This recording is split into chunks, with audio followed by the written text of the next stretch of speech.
Mister Tomasella, l'Aragona ha vinto 3-0 contro, devo dire, un buon Canicattì. Dove è mancata la sua squadra?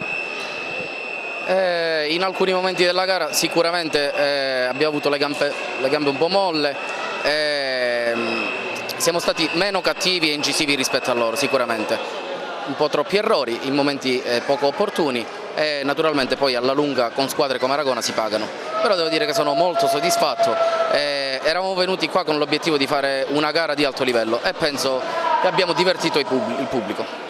Credo proprio di sì, un pubblico che si è divertito, avete giocato, diciamo, alla pari fino a un certo punto, poi qualche calo in qualche giocatrice credo che abbia condizionato un po' il risultato finale, forse Canicattì qualche set lo poteva portare a casa. Sì, indubbiamente potevamo fare qualcosina in più in momenti delicati della gara. Il primo set partiamo forte 3-0, poi la rimonta, andiamo avanti un po' noi, recuperano loro, il secondo set addirittura avevamo messo in condizioni di serissime difficoltà la difesa dell'Aragona, però ripeto, così come ho detto alle ragazze prima di iniziare la gara, Aragona, ricordiamoci, è una squadra che non molla mai, quindi anche nei momenti di difficoltà sanno trovare la soluzione e venirne fuori. Va bene così.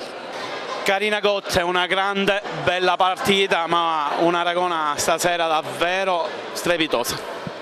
Una Aragona, eravamo in non so quanti perché il pubblico è stato fantastico, ci ha aiutato da morire, le nostre bambine che sono stupende. E abbiamo giocato bene e loro anche hanno giocato bene, è stata una bella partita, magari gli mancava qualche titolare, però siamo contenti, non possiamo dire di no. In telecronaca dicevo classe 71, meglio non lo dico, se no con Carina facciamo guai, ho visto delle cose stasera da Serie A. Forse hai sbagliato, io sono 17 non 71.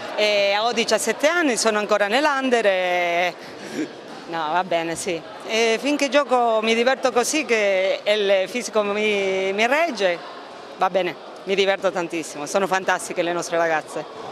In telecronaca ho detto che stasera avete portato altre due ragazze della vostra scuola di pallavolo in panchina in Serie C e questo davvero vi fa onore, a te e a Francesca chiaramente. Piano piano devono entrarci tutte. Chi ha la passione di seguire, di allenarsi di più, ovviamente sarà considerata come queste ragazze. Ci tenevamo tanto comunque, a parte il fatto che era il derby come ben sappiamo, ma anche per la posizione in classifica, ci toglievamo un punto, adesso comunque abbiamo ampliato il nostro distacco, quindi era importante anche per questo.